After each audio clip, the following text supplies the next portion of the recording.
Putri yang Kubuang. Novel, Nyala Mentari. Penulis, Mande Hanifah. Bagian 18. Di aplikasi KBMF hampir tamat. Untuk novel cetak sudah bisa waiting list dari sekarang.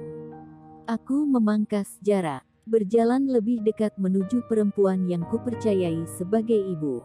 Detak jantungku bertalu-talu, sesak, udara bagai terkurung dalam dadaku.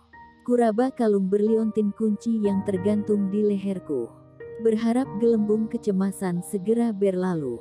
Namun, semakin dekat pada ibu, aku semakin tidak dapat mengendalikan rasa takutku. Ibuku masih di tempatnya berdiri, tidak beranjak. Ia menatap dengan pandangan yang sulit untuk kuterjemahkan.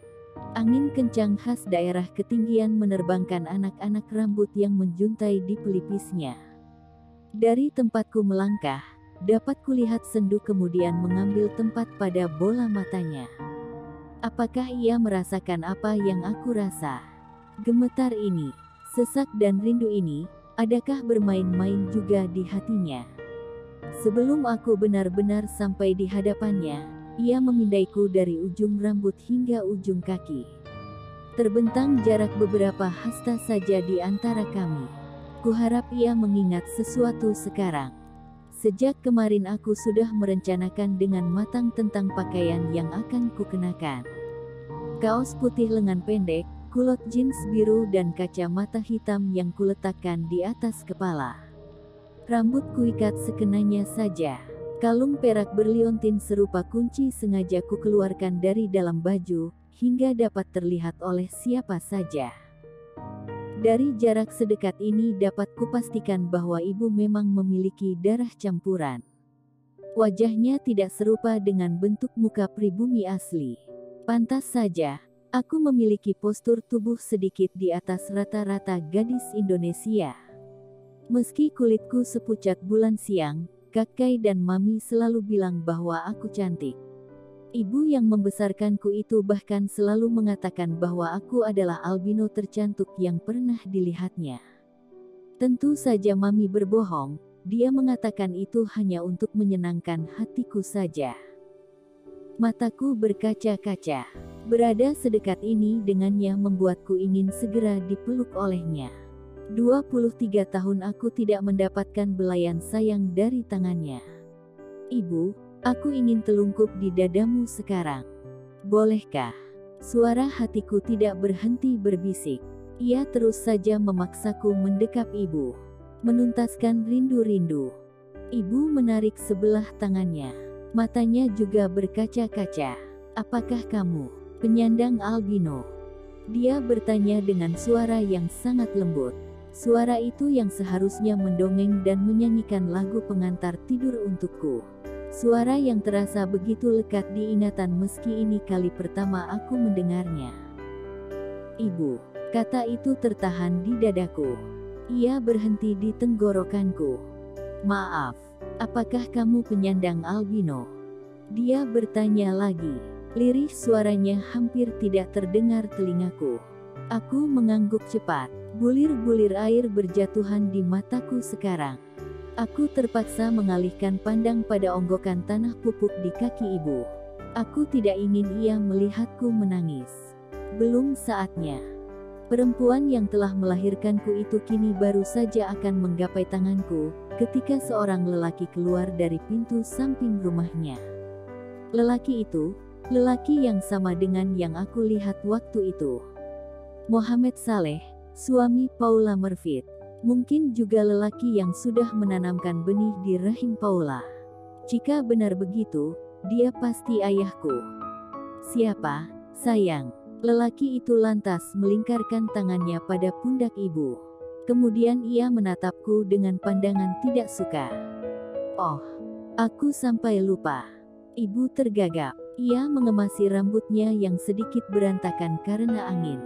Aku dapat merasakan dia tidak selugas tadi. Dia berubah kaku. Maaf, ada yang bisa kami bantu? Ibu berkata kemudian. Ia gugup, sama sepertiku. Apakah ini benar rumahnya Ibu Paula Murfidd? Aku pura-pura bertanya untuk mengusir canggung yang sejak tadi menangkupi kami. Oh iya, ini istri saya Paula Murphy, saya Saleh, suaminya. Mari kita bicara di dalam saja. Pak Saleh berjalan lebih dulu, ia membuka pintu lebar-lebar. Aku mengikuti dari belakang. Perasaanku mulai tidak karuan. Beberapa saat kemudian ia menyuruhku duduk di ruang tamu yang sejuk. Kamu pergilah berbenah, bersihkan dirimu, sayang. Lalu kembalilah kemari. Sepertinya tamu kita ada keperluan penting. Jangan biarkan dia menunggu. Pak Saleh berbisik pada ibu namun aku masih dapat mendengarnya. Baiklah.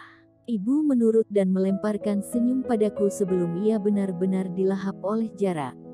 Ibu, dapat kurasakan bahwa dia adalah perempuan penurut yang lembut. Seperti yang dilakukan ibu tadi, Pak Saleh juga memindaiku. Tidak ada bagian yang ia lewatkan, termasuk kalung berliontin kunci. Hanya saja, tatapannya dingin dan sedikit menakutkan. Aku bergidik, sikapnya sama sekali tidak ramah. Tunggulah sebentar, istri saya mungkin sudah berkemas sekarang. Dia berkata dengan nada suara datar setelah beberapa menit berlalu dalam diam. Dan dia mungkin paham apa yang sedang berkecamuk di dalam kepalaku. Aku mengangguk, lalu kami berdua sama-sama diam kembali. Dengan ekor mata, aku menyusuri tiap sudut rumah ini. Benar-benar sempurna, mirip rumah telaga. Paula dan keluarganya benar-benar terlihat bahagia.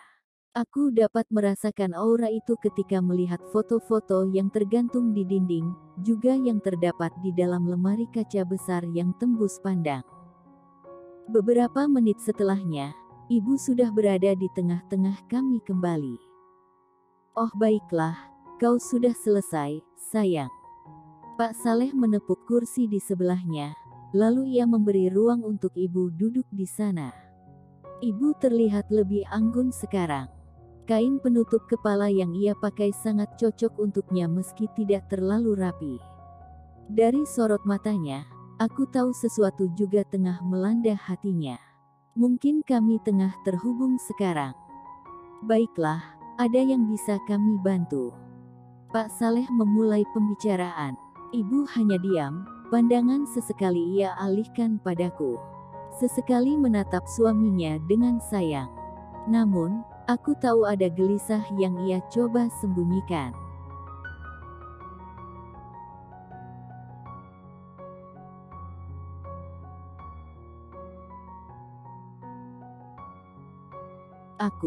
Aku datang untuk mencari ibuku. Paula Murphy, wanita yang pernah meninggalkanku di sebuah mobil yang terparkir di hutan jati. Di sebuah desa yang bernama Titian Jerami. Di Gunung Kidul Yogyakarta, Indonesia, berpuluh tahun lalu. Aku, Nyala Mentari. Terbata-bata aku menyelesaikan kalimat yang baru saja aku ucapkan. Tenggorokanku bagai tercekat. Tidak ada reaksi apa-apa. Pak Saleh terlihat biasa saja. Hanya ibu yang pandangannya sedikit berubah sendu. Namun kemudian ia mampu menguasai diri. Ia mencoba menampakkan wajah senatural mungkin. Lalu, Pak Saleh bicara lagi. Dingin tergambar jelas dari nada suara dan intonasinya. Reaksi yang sungguh berbeda dari yang kuharapkan. Aku menyangka ia dan Paula akan terkejut, histeris atau bersorak gembira, lalu semuanya akan berakhir dengan pelukan hangat dan puluhan ciuman. Layaknya keluarga yang kehilangan anak lalu mereka dipertemukan kembali. Bukankah tidak ada hal yang paling mengharukan dibanding itu? Aku memiliki ini sebagai bukti bahwa aku tidak berbohong. Aku lantas berusaha menanggalkan kalung berliontin kunci dengan sedikit kepayahan, namun tidak berhasil melakukannya hingga aku biarkan saja ia tetap bergelayut di leher. Pak Saleh menatap dengan wajah sedatar sebelumnya. Aku sudah mencari Paula sampai ke Titian Jerami. Aku sampai ke negara ini juga karena petunjuk yang kudapatkan di sana. Aku tidak dapat lagi mengendalikan getar pada suaraku. Tunggulah di sini sebentar. Pak Saleh tidak menanggapi perkataanku. Ia malah berlalu pergi, lalu kembali dengan sesuatu di tangannya. Kami juga punya kalung serupa. Ini diambil dari Nyala Mentari yang asli. 10 tahun yang lalu, di samping jasadnya. Bersambung dulu ya, sahabat Arif Yohamar. Jangan lupa like, komen, dan subscribe channel ini. Matur nuwun.